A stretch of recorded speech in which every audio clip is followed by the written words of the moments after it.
ये कहानी किसी राजा की नहीं है। ये कहानी किसी बड़े अपराधी की भी नहीं है। ये कहानी एक ऐसे आदमी की है जो बिल्कुल आम था, लेकिन उसके अंदर पल रहा लालच उसे धीरे धीरे असाधारण बुराई में बदल देता है। उस आदमी का नाम था रघुनाथ। रघुनाथ का जन्म एक छोटे से शहर में हुआ था। शहर छोटा था, सड़कें संकरी थीं और लोगों की जिंदगी सीमित थी। यहाँ सपने भी छोटे देखे जाते थे। रघुनाथ का परिवार गरीब था, लेकिन दुखी नहीं था। उसके पिता दिहाड़ी मजदूर थे। रोज सुबह सूरज निकलने से पहले घर से निकलते और शाम को थके हुए लौटते। उसकी माँ दूसरों के घरों में काम करती थी। घर में पैसा कम था, लेकिन मेहनत और ईमानदारी ज्यादा थी। लेकिन रघुनाथ को ये जिंदगी कभी पसंद नहीं आई। बचपन से ही उसके मन में एक ही सवाल रहता था, मेरे पास कम क्यों है, दूसरों के पास ज्यादा क्यों है। जब उसके दोस्त नए कपड़े पहनते, रघुनाथ चुपचाप उन्हें देखता रहता। जब कोई दोस्त अच्छा खाना लाता, रघुनाथ का मन जलने लगता। वो खेल में नहीं, तुलना में जीतता था। धीरे धीरे ये तुलना ईर्ष्या बन गई और ईर्ष्या ने लालच को जन्म दिया। स्कूल में रघुनाथ पढ़ाई में ठीक था, समझदार था, लेकिन मेहनती नहीं था। उसे लगता था कि मेहनत मूर्खों का काम है। वो हमेशा आसान रास्ता ढूंढता था। पहली बार उसने नकल की और पकड़ा नहीं गया। उस दिन उसके मन में एक खतरनाक बात बैठ गई, गलत काम अगर पकड़ा ना जाए तो वो गलत नहीं होता। यही सोच उसके जीवन की नींव बन गई। समय बीतता गया, रघुनाथ बड़ा हुआ। गरीबी वही थी, लेकिन उसके अंदर की बेचैनी बढ़ती जा रही थी। एक दिन उसके पिता की तबीयत खराब हुई। इलाज के लिए पैसा नहीं था। कुछ ही दिनों में उसके पिता की मौत हो गई। उस दिन रघुनाथ ने दुख कम और गुस्सा ज्यादा महसूस किया। गुस्सा अपनी गरीबी पर, गुस्सा अपनी हालत पर, गुस्सा इस दुनिया पर। उसने मन ही मन तय कर लिया कि अब वो गरीब नहीं रहेगा, चाहे इसके लिए उसे कुछ भी करना पड़े। उसने एक दुकान में नौकरी कर ली। काम था हिसाब किताब देखने का। पहली बार वो रोज पैसों के बीच रहने लगा। नोटों की खुशबू, गिनती की आवाज, लेन देन की चालाकी। पैसा अब उसकी जरूरत नहीं, उसकी चाहत बन चुका था। शुरुआत में उसने बस थोड़ा सा पैसा इधर उधर किया, खुद को समझाया कि ये उधार है, कि बाद में लौटा देगा। लेकिन पैसा कभी लौटाया नहीं जाता। वो सिर्फ बढ़ता है, या इंसान को बढ़ा देता है या गिरा देता है। हर बार जब वो चोरी करता और पकड़ा नहीं जाता, उसका डर कम होता जाता और लालच बढ़ता जाता। दुकान का मालिक उस पर भरोसा करने लगा। उसने रघुनाथ को ईमानदार समझ लिया। यही भरोसा रघुनाथ का सबसे बड़ा हथियार बन गया। एक दिन दुकान का मालिक शहर से बाहर गया। पूरी दुकान की जिम्मेदारी रघुनाथ के हाथ में थी। उस दिन रघुनाथ ने वो किया जो उसने कभी सोचा भी नहीं था। उसने बड़ी रकम चोरी की। उस रात वो सो नहीं पाया, डर से नहीं, खुशी से। उसे लगा जैसे उसने दुनिया जीत ली हो। यहीं से रघुनाथ बदल गया। पैसा अब साधन नहीं, लक्ष्य बन गया। उसने अपनी माँ पर ध्यान देना छोड़ दिया। इलाज की जगह पैसे जमा करने लगा, रिश्तों की जगह सौदे करने लगा। उसकी माँ धीरे धीरे कमजोर होती गई और रघुनाथ धीरे धीरे अमीर। शहर में लोग उसका नाम लेने लगे। उसे चालाक, समझदार और सफल कहा जाने लगा। लेकिन कोई नहीं जानता था कि उसकी सफलता की नींव झूठ और धोखे पर टिकी थी। उसने शादी भी फायदे के लिए की। प्यार उसके लिए कोई मायने नहीं रखता था। उसके लिए इंसान भी एक अवसर था। रघुनाथ को लगा कि उसने जिंदगी को समझ लिया है, लेकिन वो ये नहीं समझ पाया कि लालच कभी खत्म नहीं होता। लालच सिर्फ बढ़ता है। और रघुनाथ अब उस रास्ते पर चल पड़ा था जहां से लौटना आसान नहीं होता। यही सिर्फ शुरुआत थी। रघुनाथ अब वो आदमी नहीं रहा था जो कभी पैसों की कमी से परेशान रहता था। उसके पास अब पैसा था, लेकिन पैसा आने के साथ जो शांति आनी चाहिए थी वो नहीं आई। पैसा बढ़ा, लेकिन मन की बेचैनी और ज्यादा बढ़ गई। अब उसकी जिंदगी का हर फैसला एक ही सवाल पर टिक गया था, इससे मुझे कितना फायदा होगा। सुबह आंख खुलते ही उसके दिमाग में यही चलता था। दिन भर यही सोच रहती थी और रात को भी यही सवाल उसे सोने नहीं देता था। वो अब सिर्फ कमाना नहीं चाहता था, वो सब कुछ चाहता था। दुकान की नौकरी उसके लिए छोटी पड़ने लगी। उसे लगने लगा कि वो इससे कहीं ज्यादा का हकदार है। उसे लगता था कि वो दूसरों से ज्यादा समझदार है, ज्यादा तेज है, ज्यादा काबिल है। और यही सोच उसे और खतरनाक रास्तों की तरफ ले जाने लगी। उसने दुकान छोड़ दी। लोगों को लगा कि वो कोई बड़ा काम करने जा रहा है। किसी को शक नहीं हुआ। उसने पैसों का लेन देन शुरू किया। लोगों को उधार देने लगा, ब्याज पर पैसा चलाने लगा। शुरुआत में सब कुछ ठीक लगा, लोग समय पर पैसा लौटाते रहे।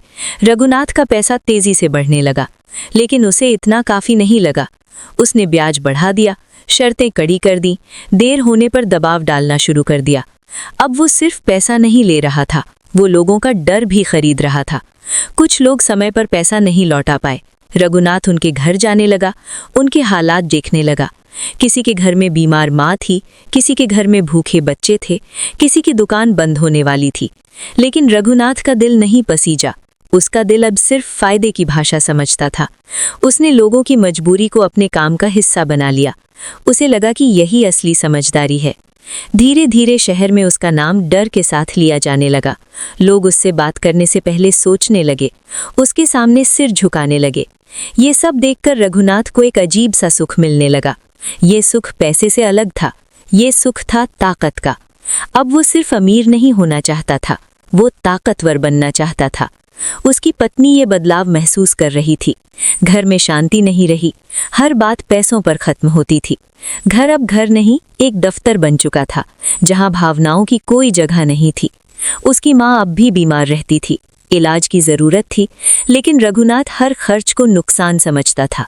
उसे लगता था कि माँ पर किया गया पैसा कभी वापस नहीं आएगा, और यही सोच उसे अंदर से और खोखला करती गई। एक दिन उसकी माँ की हालत बहुत खराब हो गई। पड़ोसियों ने अस्पताल ले जाने को कहा, लेकिन रघुनाथ ने देर कर दी। उस दिन उसकी माँ की मौत हो गई। उसने रोने की कोशिश की, लेकिन आंसू नहीं आए। उसके अंदर कुछ मर चुका था, और उसे इसका एहसास भी नहीं हुआ। माँ की मौत के बाद रघुनाथ पूरी तरह बदल गया। अब उसे किसी रिश्ते से कोई मतलब नहीं रहा। उसने अपने धंधे को और फैलाया। अब वो जमीन के सौदे करने लगा, कागजों में हेर फेर करने लगा। गरीब लोगों की जमीन सस्ते में खरीदता, डर दिखाकर, लालच देकर, धमकी देकर। फिर वही जमीन महंगे दामों पर बेच देता। हर सौदे के साथ उसका भरोसा बढ़ता गया और उसके अंदर की इंसानियत घटती गई। उसे अब रात को अजीब सपने आने लगे। कभी उसे लगता कि कोई उसका पीछा कर रहा है, कभी उसे लगता कि वो किसी गहरे गड्ढे में गिर रहा है, लेकिन वो इन बातों को कमजोरी समझकर नजरअंदाज कर देता। उसका दिमाग अब सिर्फ एक ही भाषा समझता था, मुनाफा। शहर के कुछ नेता उससे मिलने लगे। पैसे की जरूरत सबको होती है, और रघुनाथ के पास पैसा था। धीरे धीरे वो राजनीति के करीब पहुंचने लगा। वो नेताओं की मदद करने लगा और बदले में उनसे सुरक्षा लेने लगा। अब कानून भी उससे दूरी बनाकर चलता था। रघुनाथ को लगने लगा कि वो अजेय है, कि उसका कोई कुछ नहीं बिगाड़ सकता। यहीं से उसका लालच आखिरी सीमा की तरफ बढ़ने लगा। अब वो सिर्फ पैसा और ताकत नहीं चाहता था, वो नियंत्रण चाहता था, लोगों पर, सिस्टम पर, सच पर। लेकिन हर कहानी में एक मोड़ आता है, और रघुनाथ की कहानी में वो मोड़ धीरे धीरे पास आ रहा था। अब उसके फैसले जल्दबाजी में होने लगे। उसका शक बढ़ने लगा। हर आदमी उसे धोखेबाज लगने लगा। वो खुद पर भरोसा खोने लगा। लेकिन लालच अब भी जिंदा था, और जब लालच जिंदा रहता है तो विनाश दूर नहीं होता। रघुनाथ अब उस मोड़ पर पहुंच चुका था जहां पैसा सिर्फ सुविधा नहीं बल्कि सुरक्षा बन जाता है, और सुरक्षा धीरे धीरे सत्ता का रूप ले लेती है। अब उसके पास इतना पैसा था कि वो नियमों को मोड़ सके, और इतना असर था कि लोग सवाल पूछने से डरे। शहर के छोटे मोटे नेता अब उसके दरवाजे पर आने लगे। किसी को चुनाव के लिए पैसे चाहिए थे, किसी को विरोधियों को चुप कराने के लिए मदद चाहिए थी, किसी को सिर्फ अपनी कुर्सी बचाने के लिए सहारा। रघुनाथ हर किसी की जरूरत समझता था, क्योंकि जरूरत ही उसका सबसे बड़ा हथियार थी। वो किसी का दोस्त नहीं बनता था, वो किसी का मालिक बनता था। उसका पैसा अब सिर्फ हाथ बदलने का साधन नहीं रहा था, वो फैसले बदलने लगा था, कानून की दिशा बदलने लगा था। सच और झूठ के बीच की रेखा धुंधली होने लगी थी। धीरे धीरे रघुनाथ का नाम सिर्फ व्यापारियों में नहीं बल्कि पुलिस और प्रशासन में भी जाना जाने लगा। कुछ लोग उससे डरते थे, कुछ लोग उससे फायदा उठाते थे, और कुछ लोग दोनों करते थे। रघुनाथ को ये सब अच्छा लगने लगा। उसे लगने लगा कि यही असली ताकत है। वो अब सिर्फ अमीर आदमी नहीं रहा था, वो सिस्टम का हिस्सा बन चुका था। लेकिन सिस्टम का हिस्सा बनना आत्मा को गिरवी रखने जैसा होता है। अब उसके दिन मीटिंग्स में कटने लगे, रातें योजनाओं में। नींद कम हो गई, भूख बदल गई। उसका शरीर जिंदा था, लेकिन मन हमेशा सतर्क रहता था। अब वो हर आदमी को शक की नजर से देखने लगा। उसे लगता था कि हर कोई उसे धोखा दे सकता है, क्योंकि उसने खुद बहुतों को धोखा दिया था। उसका दिमाग कभी शांत नहीं रहता था, पैसे गिनते समय भी, सौदा करते समय भी, और अकेले बैठने पर भी। उसे कभी कभी ऐसा लगता था कि कोई उसे देख रहा है, कि कोई उसकी हर चाल नोट कर रहा है, लेकिन वो इसे कमजोरी समझकर नजरअंदाज कर देता। अब उसने जमीन और प्रॉपर्टी के बड़े सौदे शुरू किए। सरकारी जमीन, कागजों में हेर फेर, फर्जी नाम, झूठे दस्तावेज। उसके लिए ये सब खेल बन चुका था। कुछ गरीब परिवार अपने घर छोड़ने पर मजबूर हुए, कुछ लोगों की जिंदगी उजड़ गई, लेकिन रघुनाथ के लिए ये सिर्फ आंकड़े थे। उसे इंसानों से ज्यादा कागजों पर लिखी रकम दिखती थी। शहर के किनारे एक बड़ा प्रोजेक्ट शुरू हुआ। मॉल, फ्लैट, सड़कें, सब कुछ नया, सब कुछ चमकदार। और इसके पीछे रघुनाथ का पैसा था। लोग उसे विकास का चेहरा कहने लगे, लेकिन ये विकास सिर्फ कुछ लोगों के लिए था। बाकी सबके लिए यह विस्थापन था। अब रघुनाथ की छवि बदल चुकी थी। डर के साथ सम्मान जुड़ गया था। उसकी पत्नी अब उससे दूर दूर रहने लगी। घर में सन्नाटा रहता था, बातें कम, खामोशी ज्यादा। रघुनाथ को फर्क नहीं पड़ा। उसे रिश्तों की आदत नहीं थी, उसे नियंत्रण की आदत थी। उसके मन में अब एक नई चाहत पैदा हुई। वह सिर्फ पर्दे के पीछे नहीं रहना चाहता था, वह खुद सामने आना चाहता था। राजनीति में उसने चुनाव लड़ने का मन बनाया। पैसा था, संपर्क थे, डर था, और यही 3 चीजें काफी थीं। उसने प्रचार शुरू कराया। लोगों को काम के सपने दिखाए गए, विकास की बातें की गईं, लेकिन हर वादा सिर्फ एक सीढ़ी था। चुनाव जीतने के बाद रघुनाथ और बदल गया। अब वह खुलेआम फैसले लेने लगा। वह खुद को कानून से ऊपर समझने लगा। लेकिन सत्ता के साथ दुश्मन भी आते हैं। कुछ पुराने साथी उससे नाराज होने लगे, कुछ लोग उसकी बढ़ती ताकत से डरने लगे, और कुछ लोग उसे गिराने की तैयारी करने लगे। रघुनाथ को इसका अंदाजा नहीं था, या शायद था, लेकिन उसका लालच अब उसे सावधान नहीं रहने दे रहा था। अब वह जल्दबाज फैसले लेने लगा, छोटी गलतियों को नजरअंदाज करने लगा और बड़ी गलतियों को ताकत समझने लगा। उसकी आंखों के नीचे काले घेरे पड़ गए, नींद और भरोसा दोनों कम हो गए। और इसी बीच एक छोटी सी गलती हुई, इतनी छोटी कि किसी ने उस पर ध्यान नहीं दिया, लेकिन वही गलती आगे चलकर उसके पूरे साम्राज्य की पहली दरार बन गई। रघुनाथ अब उस ऊंचाई पर पहुंच चुका था जहां से नीचे देखने पर इंसान छोटे लगने लगते हैं और ऊपर देखने पर कोई दिखाई नहीं देता। सत्ता अब उसके लिए जिम्मेदारी नहीं रही, वह उसके लिए अधिकार बन चुकी थी। हर सुबह उसके पास फाइलें आती, हर फाइल में किसी की किस्मत बंद होती, किसी की जमीन, किसी का घर, किसी का काम। रघुनाथ हर फाइल को एक ही नजर से देखता था। इससे मुझे क्या मिलेगा? अब फैसले जल्दी होने लगे, सोच कम, घमंड ज्यादा। जो उसके काम आया वह उसका आदमी बन गया, जो रास्ते में आया वह समस्या बन गया। समस्या का हल उसके पास एक ही था, दबाव। कभी पैसों से, कभी डर से, कभी कानून से। उसके नाम से ही लोग सहम जाते थे। किसी की हिम्मत नहीं होती थी कि उसके खिलाफ बोले। शहर बदलने लगा था, ऊपर से चमक, नीचे से सड़ांत। नई इमारतें खड़ी हो रही थीं, लेकिन लोगों के दिल टूट रहे थे। कई परिवार उजड़ चुके थे, कई लोग बेघर हो चुके थे, लेकिन रघुनाथ के लिए ये सब आंकड़े थे। वह खुद को विकास का चेहरा मानने लगा था। उसे लगता था कि बिना कठोर हुए बड़ा काम नहीं होता। उसकी पत्नी अब उसके साथ नहीं रहती थी, वह मायके चली गई थी, बिना शोर किए, बिना शिकायत किए।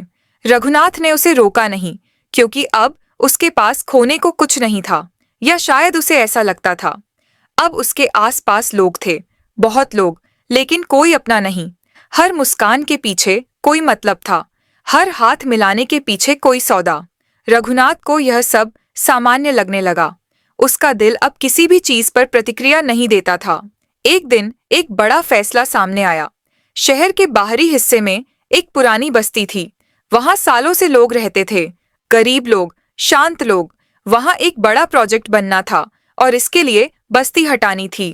कागजों में सब साफ था, मुआवजा तय था, योजना मंजूर थी, लेकिन लोगों को जाने के लिए समय चाहिए था।